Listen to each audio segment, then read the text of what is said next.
Pause. It's now recording. Okay, I'm Reverend Susan Smith. I am the founder of Crazy Faith Ministries here in Columbus, Ohio, and I've been running the Minority Vote Subcommittee of the Nonpartisan Ohio. I have to say it, Nonpartisan Ohio Voter Outreach Committee. And the reason I have to say it is because if I don't say it, I forget it. I get all the words mixed up. So here we go. Ifeolu? Good evening, everyone. I hope my jokes did not offend anyone. I mean everything in love. My name is Ifeolu Claytor. And I'll say my name again slowly. Ifeolu. And my last name is Claytor. I am the Ohio campaign manager for All Voting is Local. I am based in Shaker Heights, Ohio, outside of Cleveland. And my pronouns are he, him, his. And I'm so happy to be here with you all. Great. And Dan, introduce yourself. Everybody, I'm Dan Clark, he, him, his, with Faith in Public Life, Ohio, also at St. John's UCC, downtown Columbus, but I live in Licking County, so I'm with you, Ifeula, those Columbus people, man. Mhm. No. All right. Well, thank you. Thank you. And I am going to start our screen share here and start with just a small word of centering before we move into this. And it's from the late Representative John Lewis, who said that freedom is not a state, it is an act. It's not some enchanted garden perched high on some distant plateau where we can finally sit down and rest, but freedom is the continuous action that we all must take. And each generation must do its part to create an even more fair and more just society. And that's what we do every time we vote. So why are we here? Well, we're going to learn about some basic voter rights and support for voters. We're going to learn some conflict intervention, mediation strategies, de-escalation tactics, and safety measures that could be applied to tense situations at the voting polls, but we're hoping these will not be needed. We're going to offer some alternatives to escalation or alternatives to calling in the police at the polls if there is a tense situation, and work through some of these possible scenarios. Susan, if you'll set the stage for us. So we're doing this because this is a weird environment that we are in. I have shared that not in my lifetime have I ever felt this type of anxiety around an election. Elections were just what you do. And but with the things that are coming out of Washington D.C. and then friends of the people in Washington D.C., there is a lot of tension. There's a lot of voter suppression. Joan and I did community conversations in trying to get people to learn how to register to vote, and we really concentrated on this whole thing of voter suppression. But what we're feeling now and seeing now is that this tendency to or the threats of intimidation and all the other stuff, the moving of the mailboxes and all of that is an extension of voter suppression. People are polarized by design. The pandemic has raised tensions and anxiety. Joan and I were talking before everybody got on the phone that Thanksgiving is going to be like virtual because we're being told now not to visit with our families because it can spread. All the misinformation that's going on social media has people uptight. People don't know what to believe. I don't know if Joan had this. Yeah, she's had this experience with all the training we did. People have called with so many questions about voter registration, what you do, what you can't do, and we covered it like deeply and wide. But the misinformation has people concerned. There's so many lawsuits going around. Everybody's uptight about absentee ballots, and so there's a lot of tension. I guess that's what I'm trying to say. That this environment is like none we've ever had, and people don't know. You know, usually when you approach an election, you think, okay, there's going to be an election. Maybe in a couple of days we'll have the results. But with all of this brouhaha going on, we don't know how long it'll be before we get an answer. We don't know what the court thing will be. So we're tense. People are tense because of all of that drama. Next slide, please. Go ahead, Joan. Nifeolu is going to talk to us about some of the various roles that we find at the polls before we start to talk about our role as peacekeepers. Yes, absolutely. So the other roles that we have here at the polls are election protection ambassadors who We'll spread the word about election protection hotline, making sure that Ohio voters get the correct information about voting. So that's really, really important this year. Um, and actually, the hotline is on the yard sign behind me. There are also nonpartisan poll monitors who distribute Know Your Rights cards to voters at polling places, distributing yard signs with the 866 Hour Vote hotline, election protection hotline number, checking on lines, monitoring for other potential problems at polling places. And I'll go into more depth about the poll monitors because those people will be there with you. Social media monitors identifying misinformation and disinformation online and promoting fact based voting information and encouraging critical thinking. We also have command center volunteers. So when somebody calls that 866 hour vote, it goes into the hotline. And if a volunteer who's on the hotline can't handle it, it gets uh, upgraded to the command center. And monitors and command center are great support for peacekeepers, which is true. If you have folks who might fit into one of these four categories, we definitely want to encourage them to volunteer. And Joan has been so kind as to create a Bitly link. It says poll monitor, but I think you can sign up for other options there as well, can't you?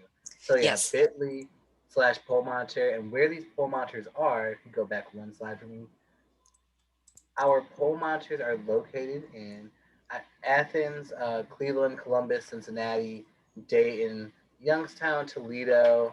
Um, I'm blank. I need the other couple of cities. There we go. There you Thank go. you. Well, we skipped one. There we go. So yeah, Akron, Cincinnati, Cleveland, Columbus, Dayton, Toledo, and Youngstown. And these volunteers are voting advocates or just general volunteers who want to make sure this process runs smoothly. And so when? Our poll monitors are participating pretty much every day from now up until election day. They are participating. They are helping out with early voting as well as on election day. They also are doing a. They have a field reporting structure where they can call in problems. They also have a general application called Jot Form that allows them to record issues that they see. But if there are questions that they can't answer, they're instructed to call the 866 Hour Vote hotline also.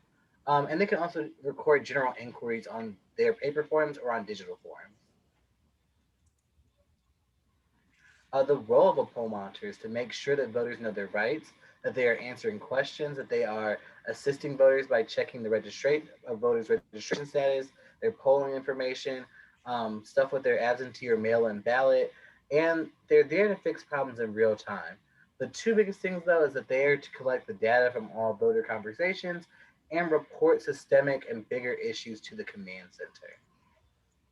So the types of issues we might see are extremely long lines, broken machines, inadequate signage, high use of provisional ballots, poll workers giving wrong information, intimidating flyers or police presence, multiple voters reporting they are not on the rolls, voters who don't speak English that are having issues, or other issues that we're not certain about. So again, these are issues that our poll, you can see on the slide, but these are issues that our poll monitors will deal with, and these are issues that you really won't have to deal with as much. So just kind of giving you an idea of like what's going to be your territory and what's going to be more on the poll monitors. So examples of intimidation, uh, there are different types of verbal of voter intimidation, but some common examples are below. So verbal or physical confrontation of voters by someone dressed in an official-looking uniform. So perhaps somebody is dressed up in a uniform, regardless of if they are actually law enforcement or a military officer or anything of that nature. But they're dressed in an official-looking uniform and confronting voters. Physical intimidation or standing close to voters while they're trying to vote. Flyers threatening jail time or other punitive actions against people who vote, direct confrontation and questioning of voters, or asking for documentation when then is required, and we'll talk more about that. Vandalism of polling places, use of police officers to threaten or intimidate voters, or threats made by an employer to one's job, wages, benefits, etc. If they do not vote in a particular manner. So there are also certain laws regarding harassment in the Ohio Revised Code, and harassment can be described as obstructing access to of a voter to a polling place, Engaging in violence against election observers, and we'll talk about official election observers um, who are performing their duties, participating in a riot, violence, Mhm. tumult, or disorder at an election place. Uh, Another improper practice tending to obstruct or intimidate or interfere with a voter at a place of election. And there are several other provisions that we can talk about. They're kind of listed in the books. But who can enter a polling place? And this is really important. Voters, a person assisting another person voting, a voter's child who is not yet of voting age, election officials, employees, observers bearing a certificate of appointment, police officers, and that observers will go in depth about observers, police officers and journalists, uh, or persons who want to review the official list of registered electors, which is produced at 6:30 a.m., 11 a.m., 4 p.m., or and 4 p.m.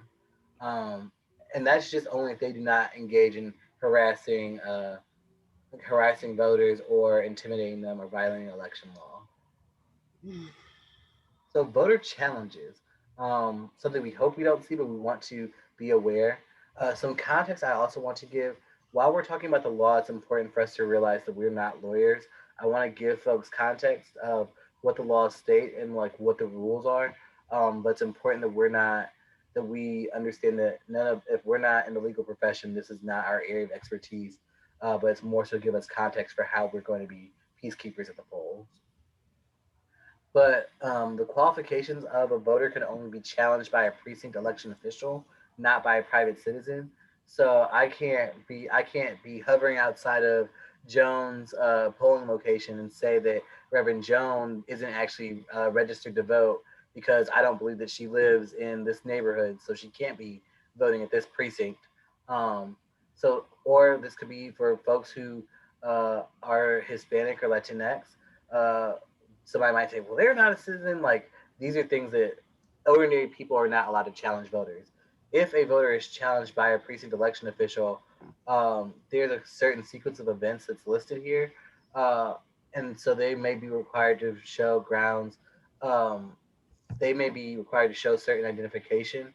Um, but they cannot be challenged other than for these three reasons. So, if they are not a resident of Ohio or the precinct, a U.S. citizen, or of legal voting age, but those are the reasons why somebody can be challenged. If they refuse to prove their eligibility Mhm. um, to the satisfaction of a majority of the precinct election officials, then they still have to vote. They still have to be allowed to vote a provisional ballot. When we say a majority, each precinct or polling location has to have at least two Democrats and two Republicans to serve as the election officials. So, saying the majority, making sure that this is a bipartisan effort and that folks' rights are not being violated. Poll observers. So these are real things. I know we've heard certain candidates talking about poll observers. They are real people. And they are allowed. Political parties who have candidates competing in an election, or if there's a group of candidates, if there's a judicial slate that has five or more candidates that want to appoint poll observers or election observers, then they are allowed to. But they must notify the Board of Elections no later than 11 days prior. So we're coming close to that deadline now, and they must be qualified electors or registered voters, and they cannot be, sorry, a candidate, a uniformed peace officer, sheriff, police, law enforcement, highway patrolman, member of the fire department, or armed services, or an organized militia, or they can't be wearing a uniform. Uh, and they also cannot be a person carrying a firearm or other deadly weapon. Also, with observers, they are not permitted to interfere with the precinct election officials doing their jobs, or slow down operations of an election at any point in time. They cannot interact with voters in a way that disrupts the election. They cannot use electronic communication devices or audio recording devices. Basically, they can't They can't be videotaping voters voting on their cell phone, or do anything that would impede with the process of the election. And they also may not enforce the law or advocate on behalf of voters. Firearms and open carry. So Ohio law does not explicitly prohibit firearms, from being carried into a polling location. However, many polling locations are either school zones, public or private colleges or universities, places of worship, or other government facilities. Typically, it is illegal to possess a firearm in these areas. And so, also looking at the voters' rights in Ohio, if you are in the correct precinct and registered, but don't have the proper identification or you're not on the poll list, you must be allowed to vote a provisional ballot. You have the right to a provisional ballot if you have moved to a different precinct in Ohio in the 30 days before the election. So if I move this weekend, I still have the right to a provisional ballot. And so I'll receive a notice that tells me if my ballot was counted, why or why not. I must be allowed to vote if I'm in line before the polls close, and so we see this every year, especially if you're on social media. When it gets to be like 7 o'clock or 7:30, 7:15, because the polls close at 7:30, you'll start seeing posts. If you're in line, stay in line. If you're in line, you have the right to vote. They have to stay open long enough to let you vote. So that's very important. If you need assistance due to disability, you can be assisted by a person of your choice, but not your employer, a union representative, or a candidate. But you can also receive assistance from poll workers, and they are required to help you. Polling places are neutral ground, so poll workers cannot wear campaign material, attire, or paraphernalia, and so neither can voters. So if you're outside handing out literature for a candidate, and I'm in Cuyahoga, there's a lot of candidates outside or volunteers handing out literature. If someone's outside handing out literature, but they want to go vote early, they have to zip up their button. They have to zip up a jacket or flip their T-shirt inside out. They cannot go inside wearing a candidate's name. You can, however, go in wearing Black Lives Matter. Um, Candidates and volunteers are not permitted to campaign within 100 feet of polling places, which is often marked with small American flags, and campaigners cannot come within 10 feet of the folk in line. And so sometimes this line gets a little blurred, especially if you're at a, because that 100 feet is from the door to the polling place. So if your door is in a school, if you're a school and the door is in the parking lot, they can't stick those flags in the ground in the concrete. So sometimes they'll put them at the edge of the driveway, and that's not really, that might be 200 feet instead of 100 feet. So it gets really dicey for those areas. But it's important to know kind of, and they have to show you, they have to bring out a yardstick and show you what 100 feet is if you ask them to. So those are some things to be aware of. If you have issues or if voters have issues, again, the poll monitors should be handling these issues, but they should call the election protection hotline, a nonpartisan hotline. There's a number in English, there's a number in Spanish, there's a number in Chinese, there's also a number in Arabic. Um, and so I'll put it in the chat and send it to Joan so we can add that to the PowerPoint. But it's important to realize that the poll monitors will be there and they're like your backup. So we talked about what their responsibilities are and the issues that they will handle, and calling the 866 Our Vote hotline is on them. You all will handle a different set of issues that we're going to talk about. Okay, so now that Ife has talked about all of the various roles of the other people at the polls, let's talk about the role of the peacekeeper. Right now, just put in the chat what you think the role of the peacekeeper is, kind of quickly. We'll see if we get a couple of quick responses, and then we'll move on here. There's the Arabic number, by the way, which I just didn't have on the slide properly. So anybody with a quick idea, put it in the chat, and we'll move on here. Be a friendly face to keep voters calm. Yes. Relieve tension, making sure voters can vote safely. Yes. Ensure the safety of voters. Yes. Yes, this is all part of it. De-escalation. Yes. Absolutely.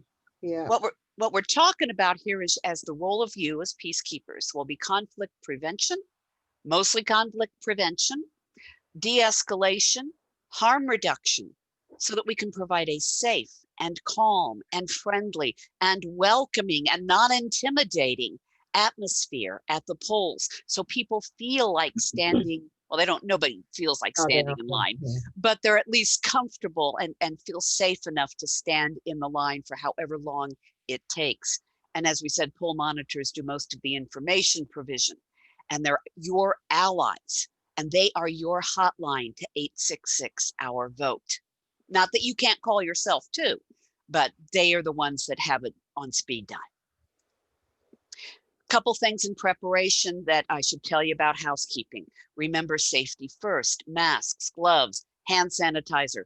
Our poll monitors will have some stuff there. The poll workers will have stuff there, but you should bring your own as well to be safe, and bring some extra. Prepare for weather. It may be cold this Saturday. We need people this Saturday, maybe a little chilly. Charge your phone, bring a charger battery. Figure out where the bathrooms are for you and others, because you might be asked to hold somebody's spot in line while they duck out to use the restroom. This has been an issue for people. And if you're a clergy person wearing stolen collar, then they can, instantly see where the spot is. Or if you're a peacekeeper or, social worker, you might bring a little flag, because then the person that stepped out can see where they step back in. This has been a real issue. Be wary of people asking about illegal things like, well, I'm not yet a citizen, but I think I can get in here and vote. Is that okay? Bring food, bring water, bring a little extra.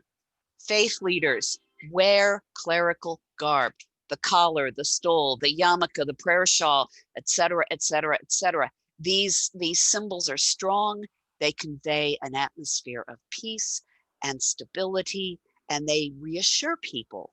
They reassure people simply because of the symbolism involved.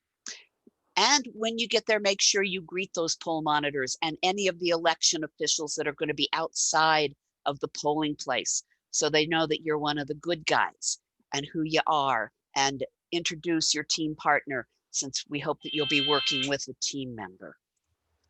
Don't enter the polling place. Don't interfere with anybody's access, no matter what they're doing. Don't engage in partisan discussion under any circumstances, or incite or provoke or escalate a confrontation, or promote any candidates or issues even. Don't even talk about issues. Don't answer questions you don't know. Call the poll monitors, 866 our vote. They got answers. And don't argue with election officials or workers, or if police come, don't argue with them. Instead, call 866 our vote. Susan? There's a couple of questions in the chat, Joan. Do we get assigned? Corbin asked, do we get assigned to a poll, or how do we go to a poll? We will have. Okay, we'll talk about that in logistics later, but yes, we have sign-up sheets, and then on election for the weekends, and then on election day, we're going to be determining some key polling places where we know we're going to be needing people. So that just means that you may not be going to the poll place that you're familiar with. You may be assigned to where you are needed. That's right. That's right. And are we allowed to bring a little wagon with food, water, and PPE? Yes, you are. That's so sweet. Nice. Yes. Okay. So one of the things that. Well, one thing in there. Sorry. I'm sorry. On that question, it's just important that you are not perceived as giving a benefit to a voter. Um, so even if somebody needs a mask and doesn't have one, all the polling locations should have extra masks. Um, but just I don't want to say don't give folks water, but just be cautious of how you approach that situation, because it is a lot of things. There are things that can be perceived as giving a benefit to a voter in exchange for a vote, and we don't want to fall into that situation. We want to be kind. Of a lot of us are people of faith in our giving, but I want to give the caveat. Yeah, even as a joke, if anybody, no matter what they've got a MAGA hat on or whatever, if they want a bottle of water, we give it to them. So can we just walk the line offering water to avoid the perception of preference? Yes, and people have been doing that, but there may be others there too. So that's fine. Okay. Susan? All right. So the thing that we want to drop in your spirit from the very beginning is that this work that you're doing is spiritual. This is a spiritual movement, spiritual work that you're doing, with the working definition of nonviolence, because what we are doing is fighting against, or protecting against, I don't want to use the word fighting, but we are confronting the potential for violence, physical or verbal or emotional or spiritual. That's why we're there. People's spirits are really, really, really tender right now. And so the slightest little thing can come off as being an attack or violence. So we are offering the alternative to that. The working definition of nonviolence is that it is an act of love. And our goal is to win people over by showing them love, which is a difficult thing to do. That is one of the things that makes this work so challenging because we are assigned to use agape love and make agape love something that is real and not just a word.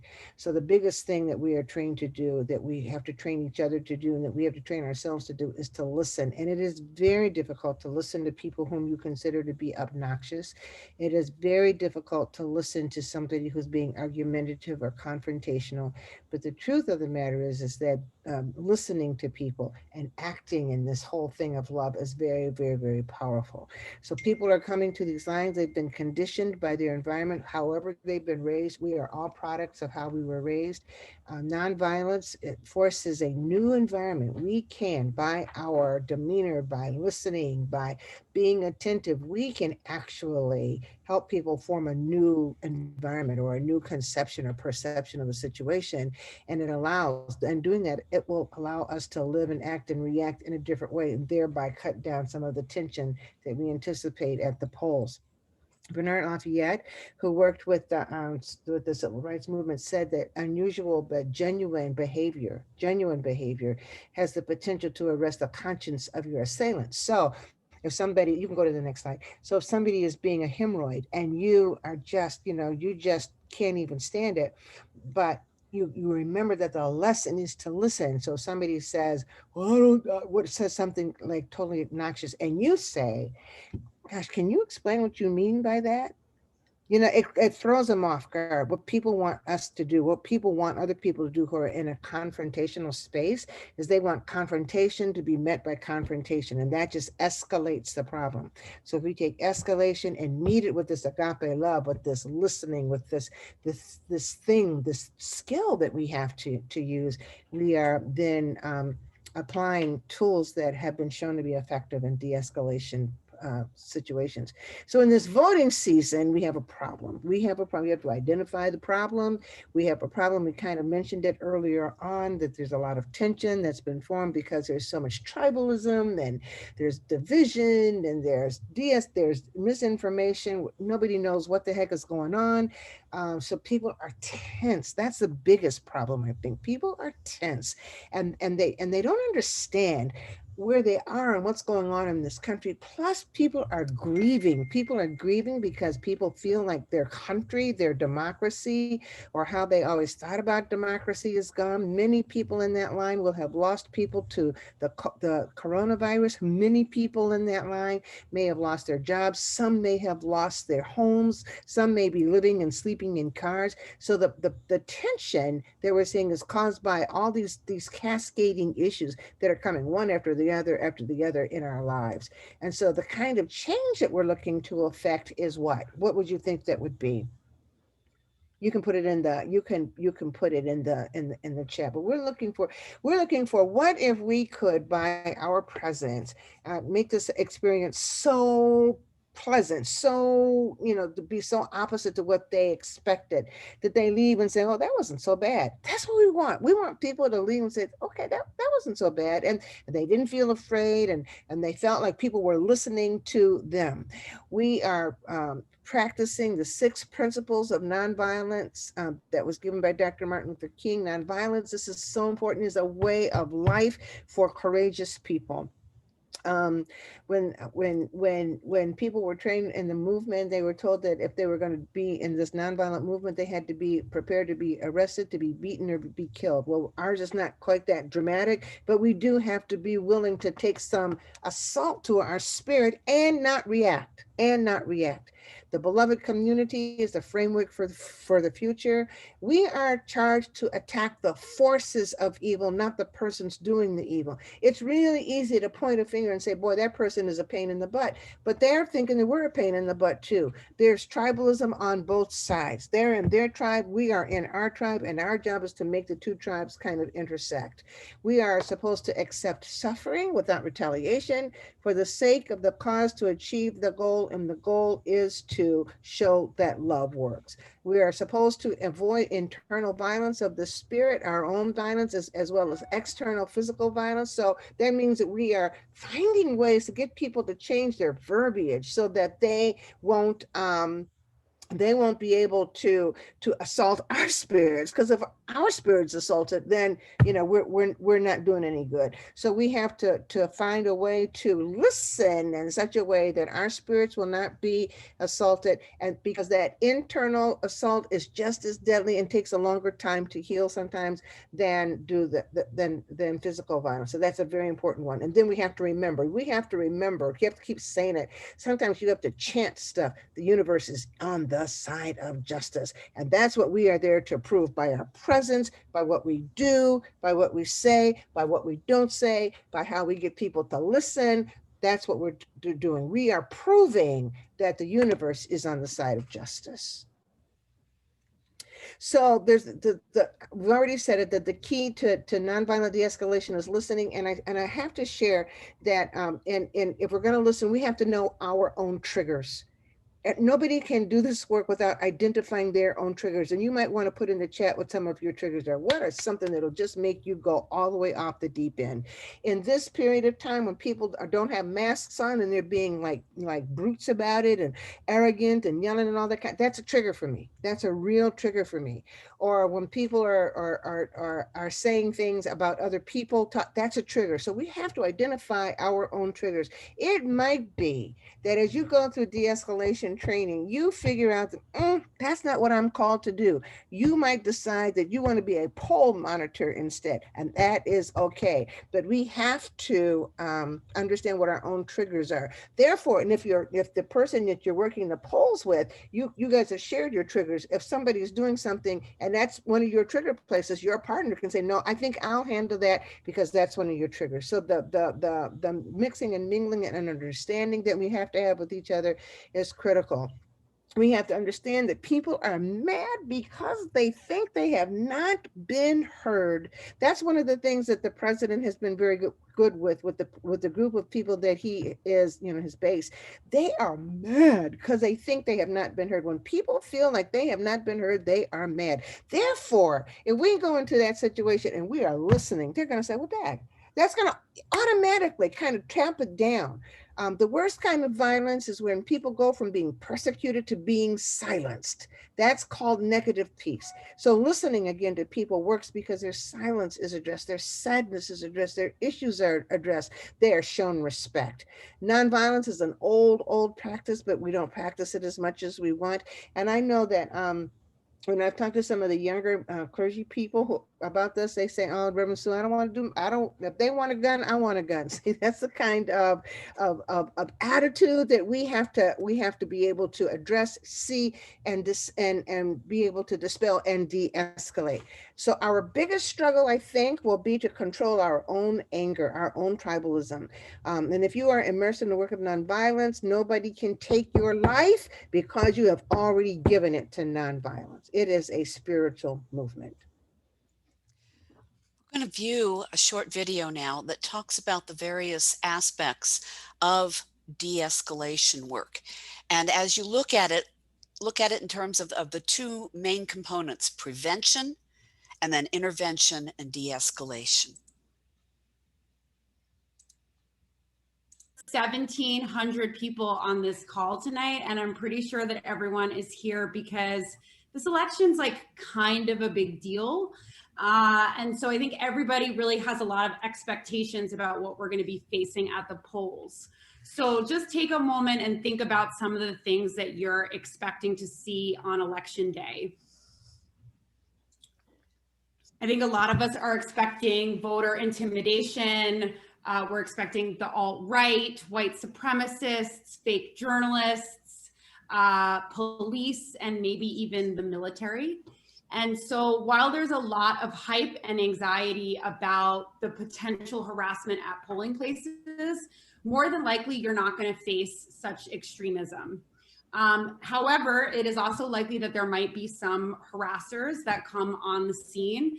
And it's important to just remember that those harassers are there to try to intimidate and threaten voters. Stop, take a deep breath and know that they can't intimidate you and they can't threaten you if you don't let them.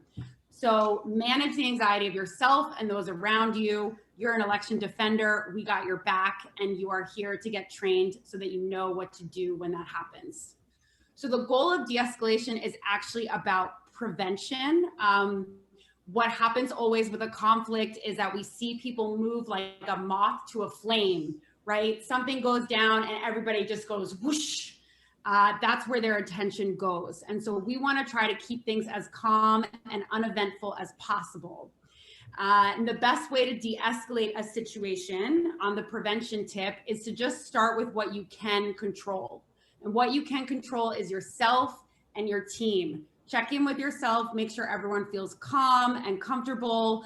Talk to other members of your team, discuss anxieties people might have, what they're feeling nervous about, and ask each other to support each other,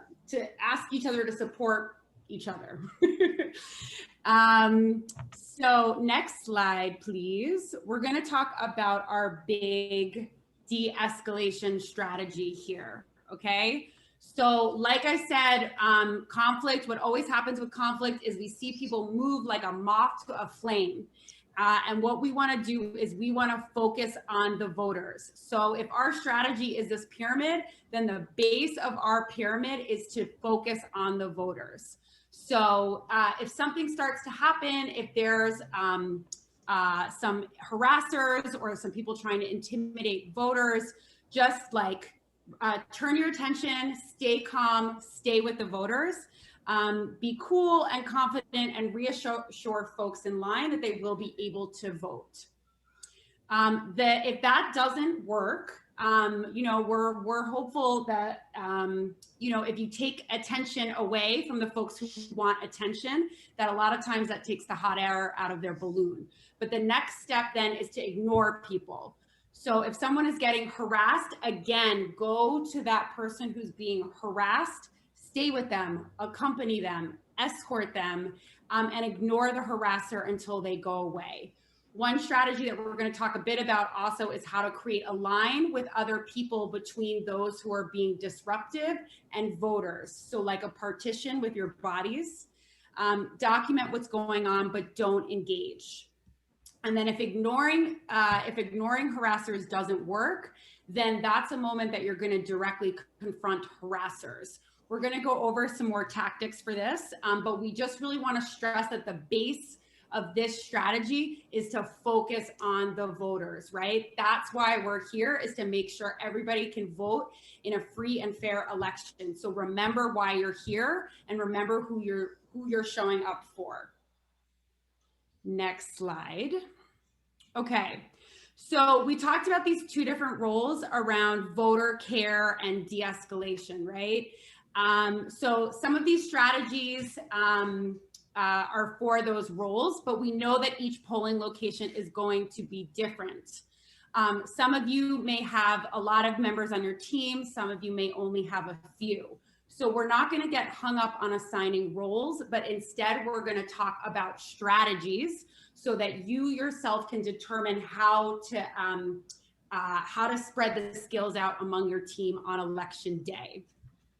So starting with the voter care and the focusing on the voters, the first thing to do, and I've already said it, but I'm going to keep saying it, is don't abandon the voters. If you see someone getting harassed, don't run over to the harasser. Stay with the voter, ask them questions, ask them their name, keep them company, make small talk.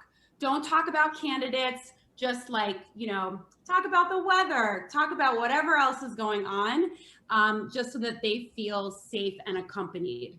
Another primary strategy is creating some distance, right? And I started to mention this a minute ago, is if there are people across the street shouting, block them off by forming a human line.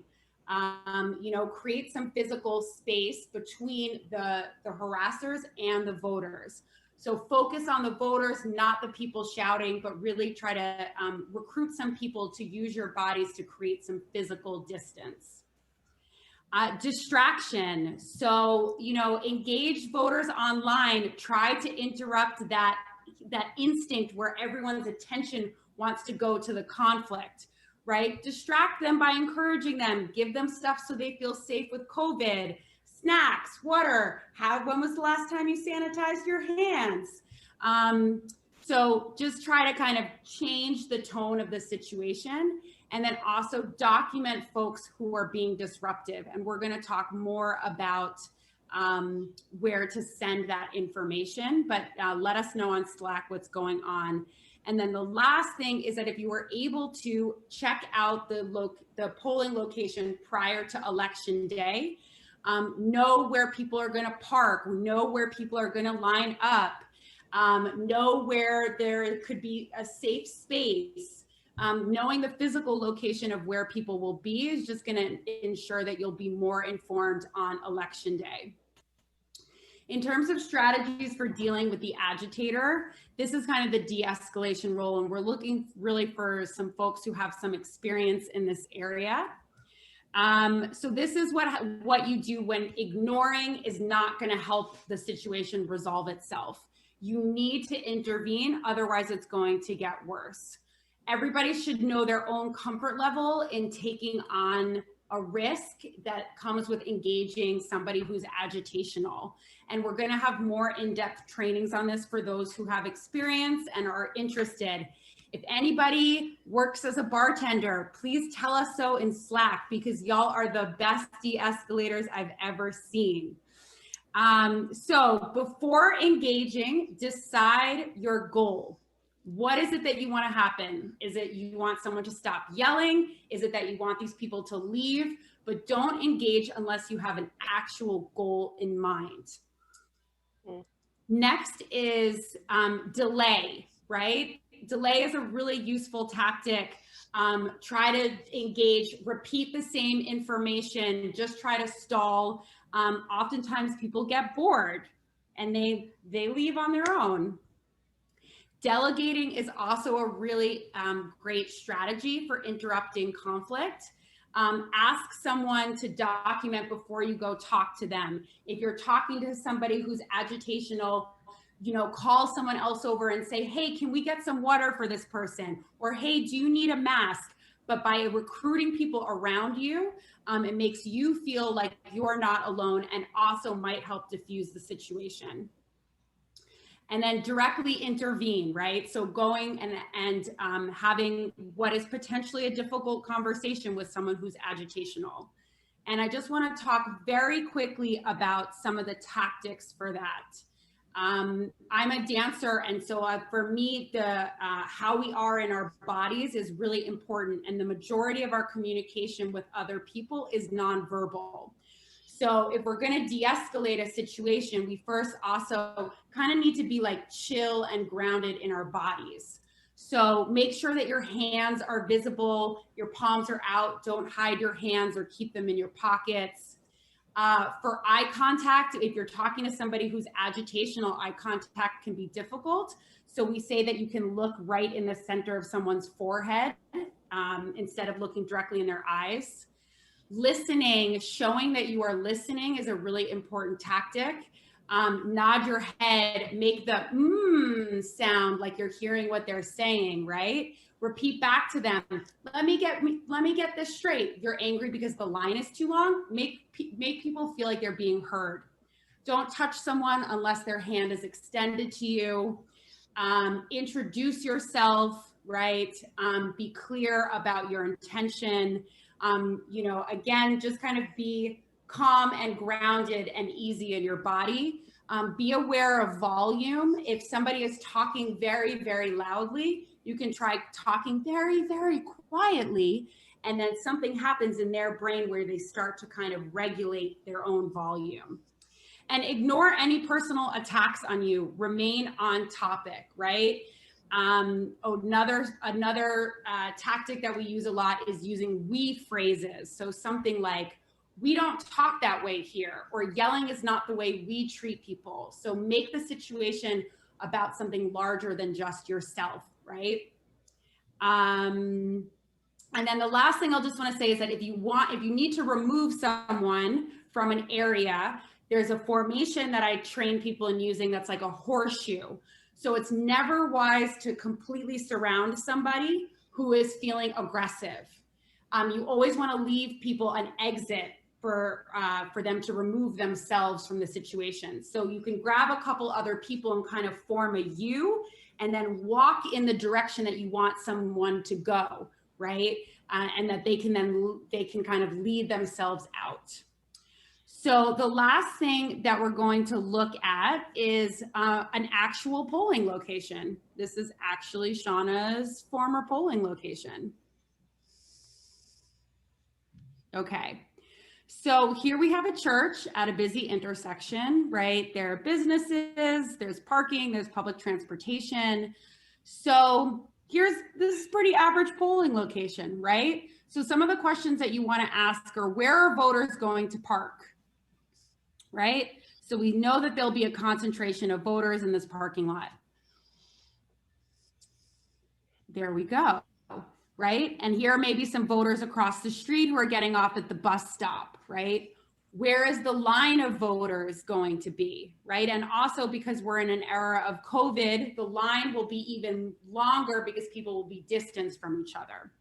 So you kind of know where our voters are going to be. And then where do you think agitators might show up?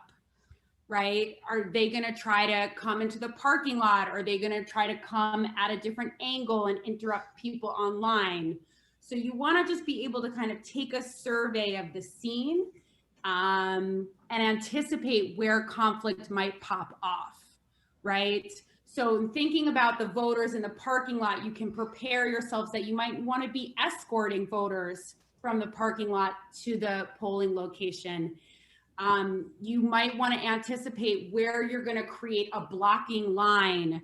So if somebody gets very, very agitational, where are you and the other election defenders? You can see it right there in orange, where you can kind of form a body blockade to separate the interrupters from the voters.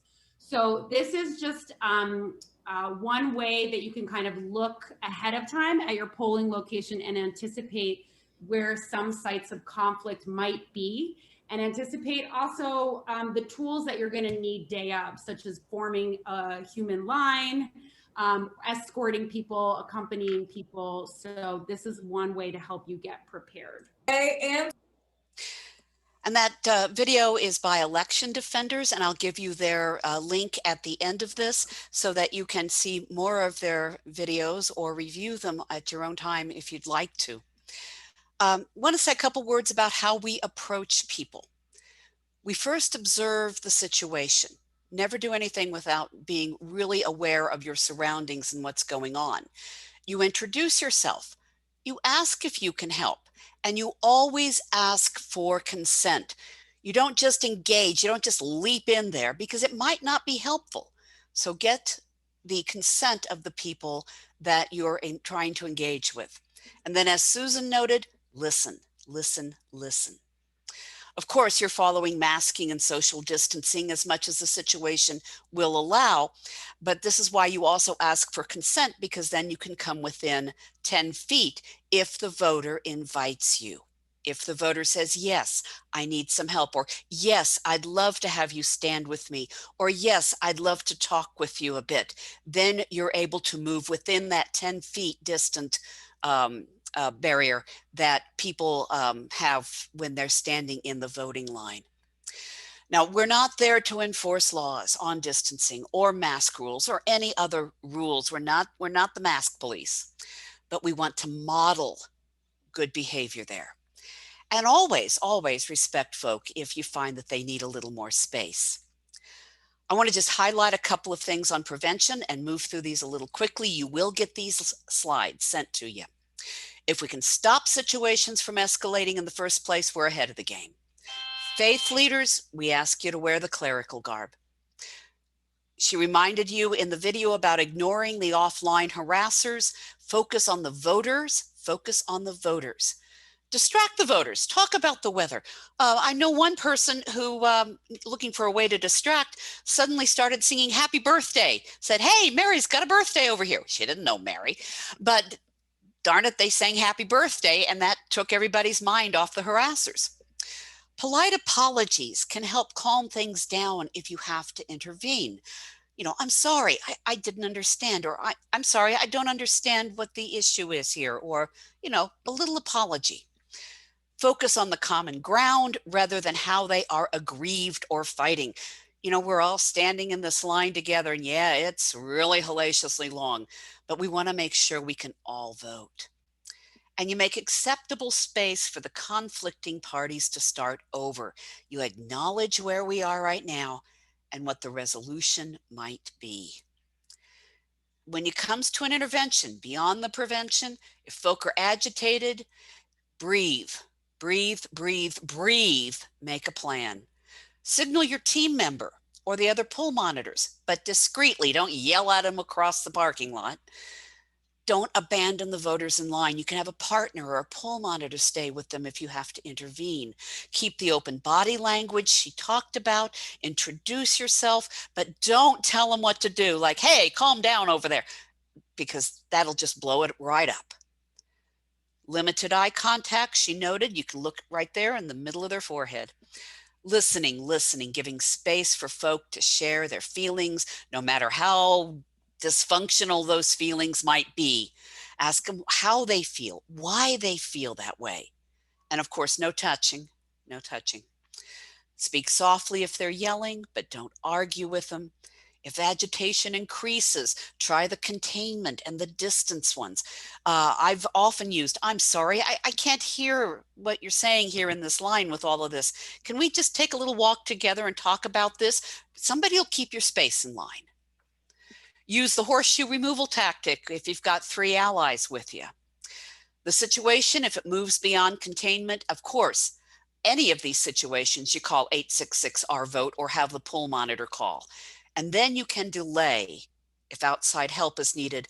And before you even get to this point, you communicate with your team members in advance about when you're going to call for outside help. Don't put yourself or others in harm's way. Susan, you want to talk about police? Yeah, we said early on that maybe we didn't, but the goal is to not call the police. In some areas, in some neighborhoods, it's not a big deal, but in other areas, it is. And with everybody so confused and tense, we don't think it's a good idea. Poll workers are trained to call police in situations of tension, so don't be surprised. But if they do that, but our goal really is not to have to call them. That's part of the de-escalation technique that we really have to concentrate on. If a police officer is called, then, with our clerical garb and our lanyards and our names, we can introduce ourselves to the police officers. Because here's the other thing, we have to listen to the police as well. All this listening, it just goes across the board. So we have to introduce ourselves to the police officer and tell them what's going on, and then let them ask the questions. We have to do that, and we have to look like we're paying attention. We absolutely have to. Don't touch a police officer. Don't do anything that might make them feel threatened.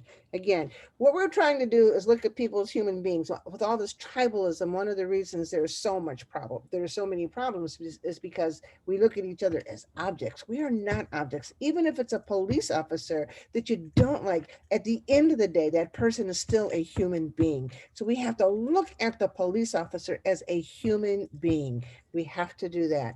Don't argue. He or she might say something that just makes you just want to just go upside their head. You cannot do that, obviously.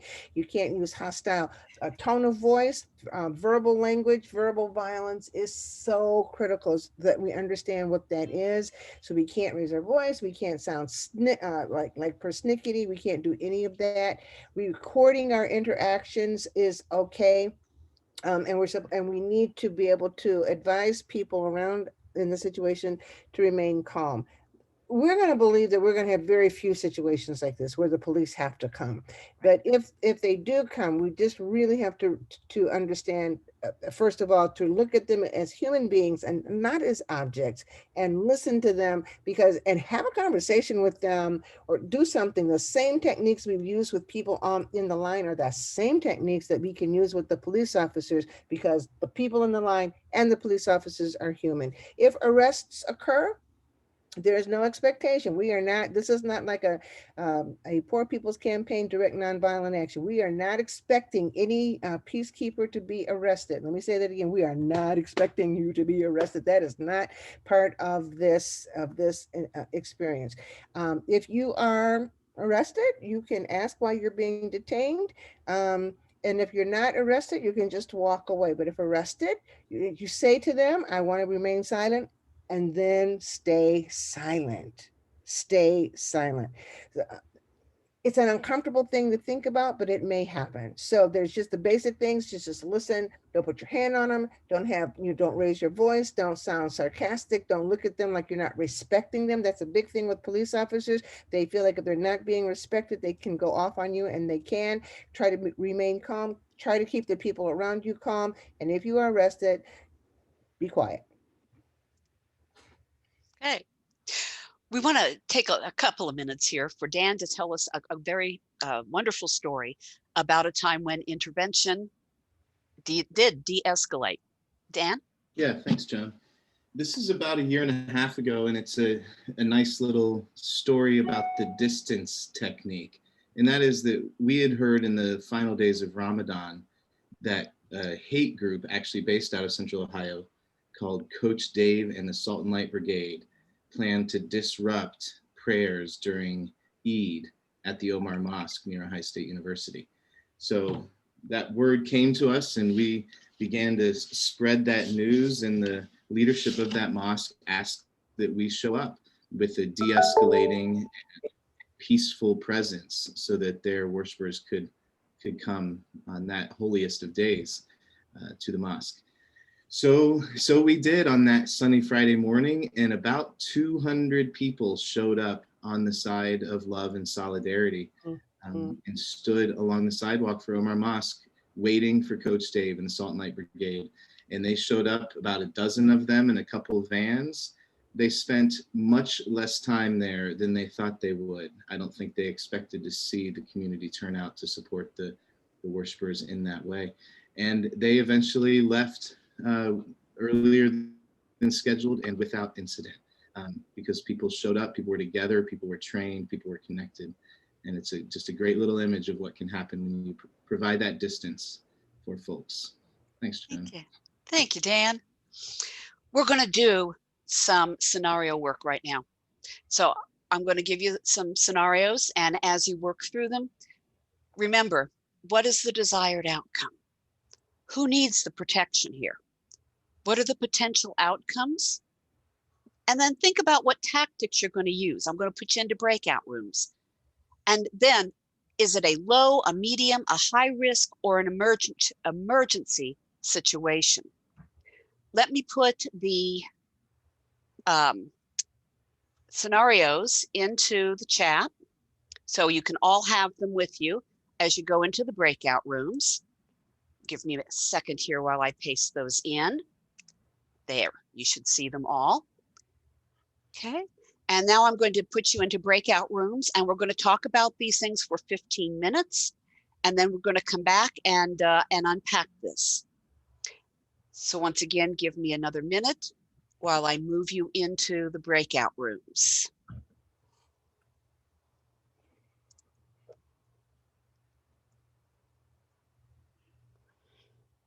Okay. And it wants me to recreate them. My apologies. Okay.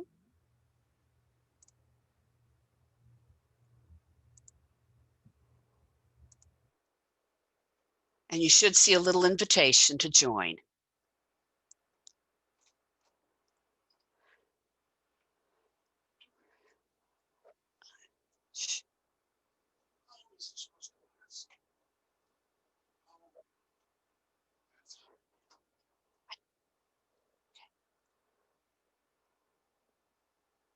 Okay.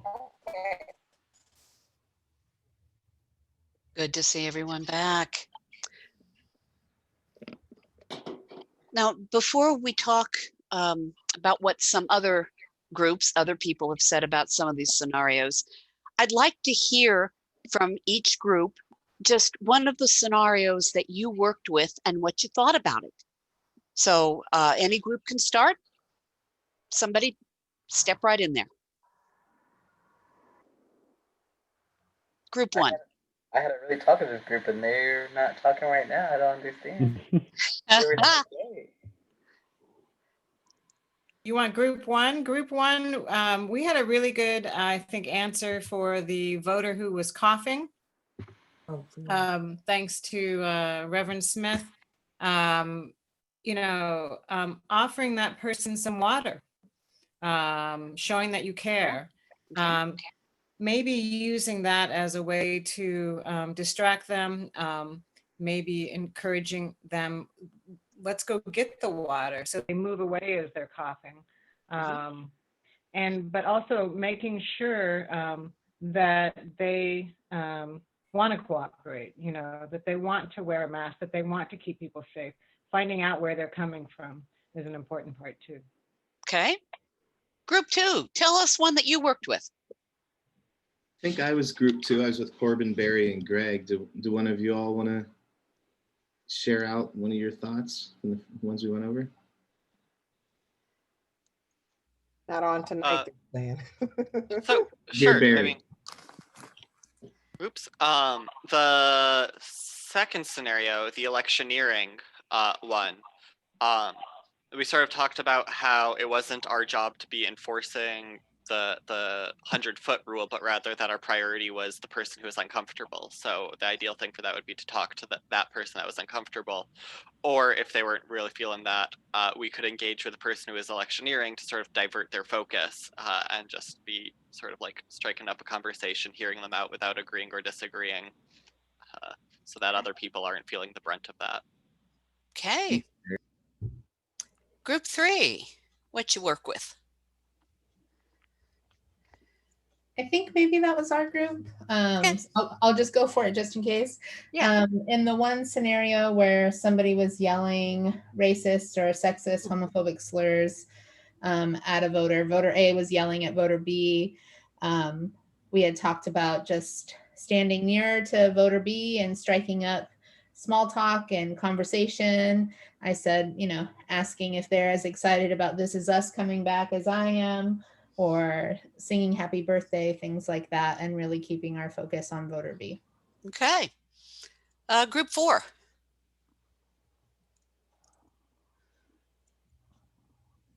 We're not sure what group we were. It doesn't matter. You're a group. We were four. Okay. Okay, I'll go. This is Ginny. We tackled the gun and the threatening, and admitted we would all be very terrified. Try to be not aggressive, show open hands, and safety would be the main concern in this situation. And getting people to back up and get away from this person and not do anything more to inflame them, and ask them to put the gun away. Okay, and we'll talk a little bit more about that one too. We'll unpack that one. Good. We need And then, no, that was good. That was good. But there's just some other steps there too. And then last group. I know there was one more.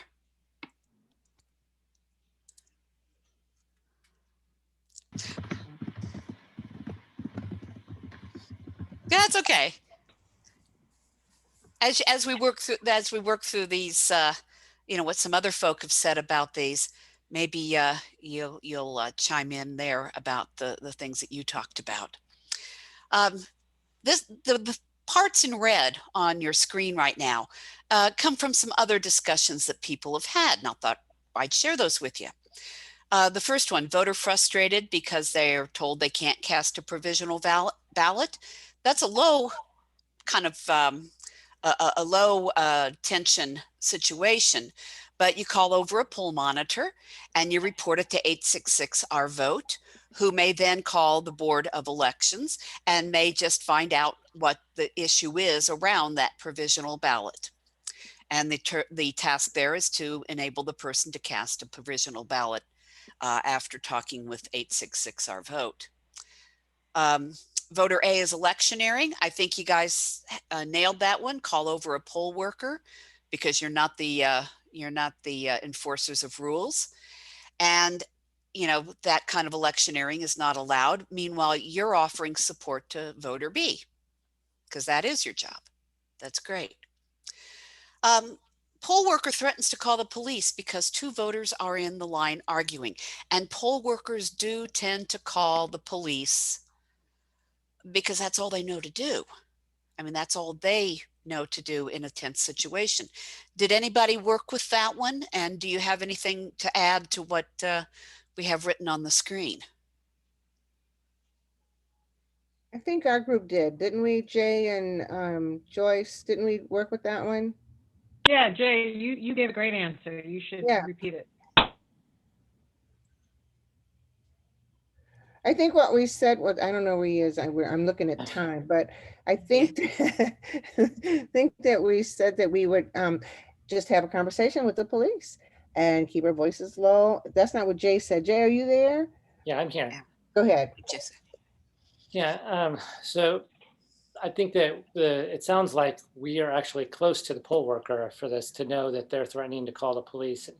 I'm thinking, talk to the poll worker and say, I'm going to go over there. Please wait. Don't call the police right now. Just give me an opportunity to see if I can de-escalate the situation. I'm going to go talk to them. Will you send a poll worker, poll monitor over to join me? But I'm going to go over there and engage them and see if I can de-escalate the situation so that we do not need the police. The goal being that we don't really want the police to come.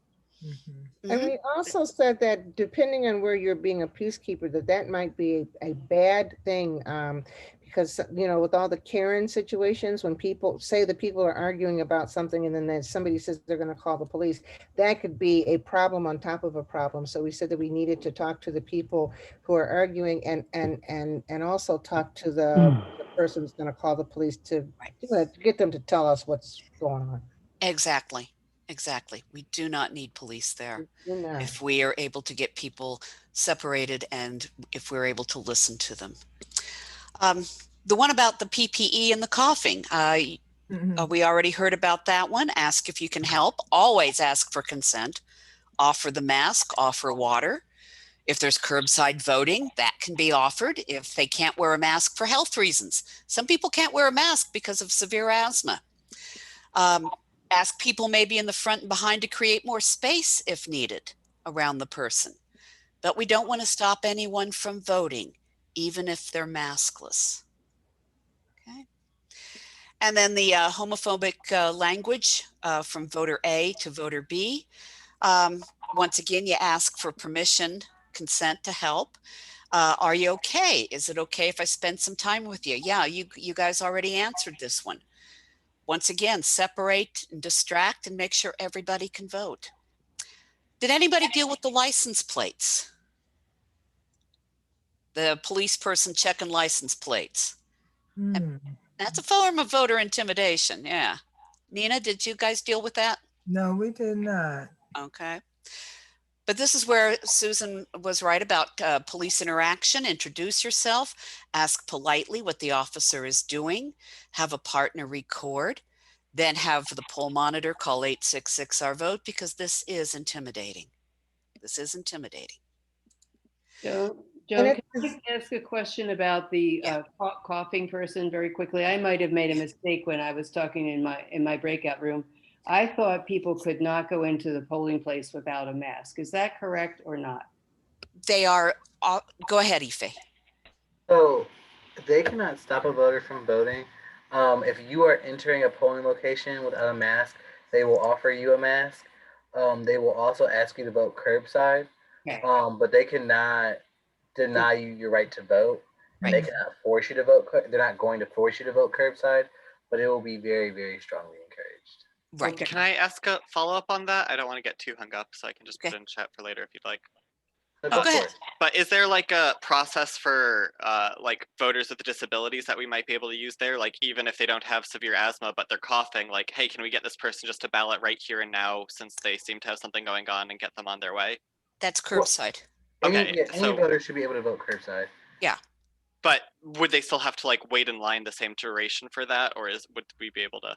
No. So for curbside, you should. So if Joan, if if Susan and I are going to vote and Susan can't go inside or is disabled or just is uncomfortable about going into a polling location, we can like put our hazards on. I can run inside and say, hey, I'm with my aunt Reverend Susan Smith. She lives at 1234 Morse Road.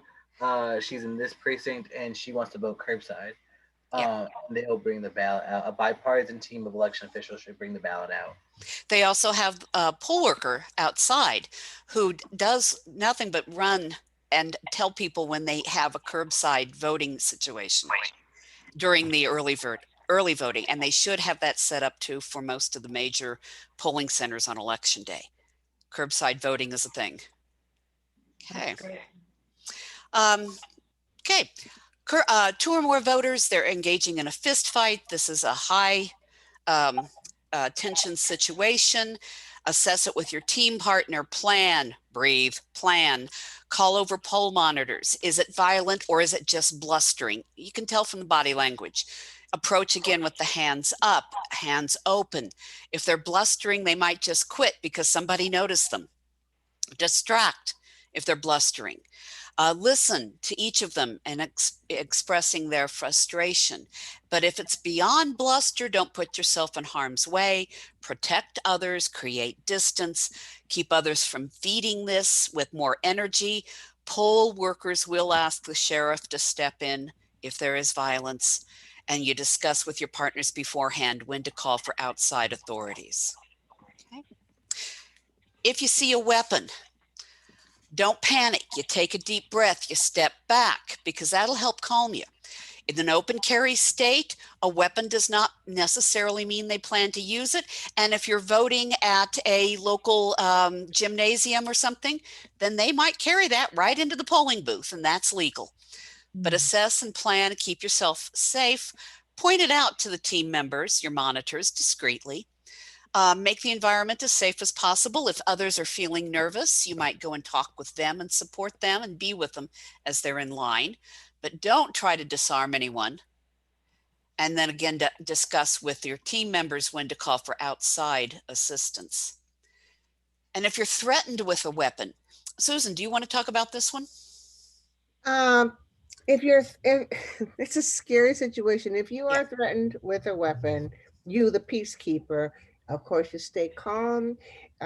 You and your partner should have a way of communicating discreetly, so that if your partner sees that you are being threatened with a weapon, that person can call for help. 1-800-OUR-VOTE.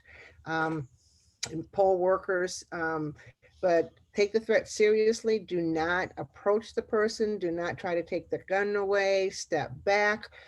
Focus on the individual, and believe it or not, even here you have to be attentive to listening to them. Why do you have this gun? And try to negotiate with them, but try to get them to a place where they know that you're respecting them, because people with guns like to feel like they're being respected, but also you're listening to them. And the more you can get them to talk, the better for you, because your partner can make the phone call, they can get the assistance that is needed. What you don't want is a swoosh of people in that situation, because if a person is feeling unstable enough to pull a weapon, that person is unstable enough to use the weapon. So you don't want anybody to feel like all of a sudden they're being converged upon. So it's absolutely necessary that even when you're talking to you're signaling your partner that you're doing it in a very calm way. The attitude, even if you don't feel it in your heart, is I got this under control. That's what you have to exude. That's what the people have to feel. And if they feel like you're not super afraid, they're going to get less tense, and you might be able to de-escalate just by being calm and listening. Right. But do let your partner know, and do call 1-800-866-OUR-VOTE. Thank you. Mm-hmm. All right, so thank you guys. And yes, we will send all of this out to you. Some logistics. We're trying to get our peacekeepers a lanyard and an identification badge. If you're clergy, of course, you're wearing clerical garb. We're hoping to send it out to the major centers, and then we will tell you how to pick it up from somebody in your area or mail it to you. May not be there for this Saturday, but it would be for the following Saturday, Sunday, and for Election Day. Remember that you're always part of the project of the Election Protection Coalition here. We do need some point people in some key cities for election day, and we are recruiting those right now. We've got a few of them set up. We'll be using Sign Up Genius to schedule you for weekend early voting. And I'll show you those dates in just a minute. I'll send you the links. Any email we send out will be headed with Peacekeepers in great big capital letters, so you can't miss it. And it'll be material that you need. And more materials will be emailed to you. These are the times in highlight that we're trying to get make sure that peacekeepers are there. Like this Saturday is a huge day in several different locations. In Columbus, we have a big march coming in on Morse that will be for early voting. We know that we need people there. On Sundays, we have Souls to the Polls. We know that we will need help there. So we have set up some 3 and 2 hour shifts. And if you can do 2 shifts, absolutely fabulous. Back to back. If you want to be there for a longer period of time, that's up to you. But I will send you the Sign Up Genius so you can see what we're working with. Right now, we know we've got enough people in Columbus and Cincinnati and Cleveland and Dayton and Youngstown where we really need people. We will add some other cities as we see that we get new people in training who are able to volunteer. And we have some of our folk out in the rural areas. So if you want to work in your county and it's not one of the ones I've mentioned, email me, because we need peacekeepers everywhere. Even if it's just maybe you and a friend, or the 3 people in Worcester that are signed up, then we do need peacekeepers there too. And you'll have to do your own scheduling though. On election day, we are right now looking at what the key polling locations will be, and we will put those out for people to sign up to be on. And we will also ask for peacekeepers to be on call if something happens. An example, we know that the Noor Mosque in Columbus is going to be one of the polling locations on election day. They have already asked for contingent of peacekeepers to be there because they are expecting issues. Okay. I will also send you this. Election defenders. You can Google it right now. Frontline election defenders, and you would be able to take any of their other trainings that they have online. Absolutely wonderful stuff. Got that from the Unitarian Universalist Association, my faith tradition. And they're free, and they're just wonderful for you to review. Okay. Any quick questions as we wind up here today? I see that we answered a few in the chat already. Absolutely excellent about curbside voting. Yes, just regular ballots. Okay. Any other questions? I have a quick one. Sure. Any thoughts on what we should be wearing if, let's say, I'm not clergy and I don't have that to wear, and I don't want to be wearing my clinic escort vest because that seems like it could cause more problems. It seemed like you indicated something that would be sort of like obviously visible if we're holding someone's line and right. Spot in line, or obviously nothing that's like political. Right. Any other thoughts to go into what we should be wearing ideally? Well, you may be out there and you may need a coat. So let's be real, because like this weekend is, below 50 degrees. So dress accordingly. If you can make it colorful, great. Keep away from the political slogans. Will they have lanyards? Will everyone have lanyards? Not this weekend. Okay. We're working on it. Okay. All right. We're working on it. Yeah, I was gonna say bold color. If you have like a bold colored jacket, something that like obviously stands out. Yeah. Yeah, for the escorts, I didn't even think about that, because like escorts, how you also fit into this equation is if we get to a point, we really might need you all to be like escorting folks to the line, depending on. Well, we hope that none of you on this call are even necessary. That you just learn this is wonderful information, but if you are needed, we want to have escorts be able to walk folks past whatever situations, or unsavory agitators is the phrase I've given to what may come. We want the escorts to really just kind of be there to help voters go from point A to point B and not even acknowledge the unsavory agitators, and that's what y'all are really skilled at doing. And so we want to utilize your best skills. Well, some of your great skills. I want to see your best skills. Yes. That help? Okay. Other folk? Other questions? You Do can we all know? go ahead. I'm sorry. You mentioned that there are going to be locations to drop off, to pick up lanyards and badges and stuff. Is that going to be emailed us to where those locations are? And if we need to be mailed, do we send you the email? Do we send you our address? I'm just trying to figure out that logistics about picking up the lanyards and stuff. Yeah, for sure. If you're in a major metro area, there will be a pickup location because we'll have a regional lead. Um, yeah, Joan just put her email in the chat, so if there are other follow-up questions, definitely email Joan. But if you're in Columbus, like there's somebody you will be able to pick up in Columbus. Okay. Right. And if we have to mail, then today I was asking people for their addresses for that too. Okay, so we'll look and see what the situation is. All right, other questions? And this Saturday, you may not have your lanyard and badge unless you're in maybe Columbus, Cincinnati, and Cleveland. We're building this plane while flying it, and that's one of the things that we're trying to work out right now. Okay. Well, then, if there are no other questions, or if you think of one at 3 o'clock in the morning, please email me. Do not call me. But if it's 3 a.m., you can email me. All right. And so we want to close tonight with some more words from John Lewis. Because with all the stuff going on, with all the anxiety in the air and all the tension, we sometimes get despondent. We sometimes despair. But he said, don't get lost in that sea of despair. Be hopeful, be optimistic.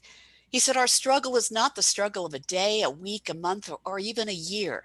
It's the struggle of a lifetime. And never, ever be afraid to make some noise and get in good trouble, necessary trouble. And so we want to thank you all for being here tonight. And thank you all for being a peacekeeper. Absolutely. Thank you so much.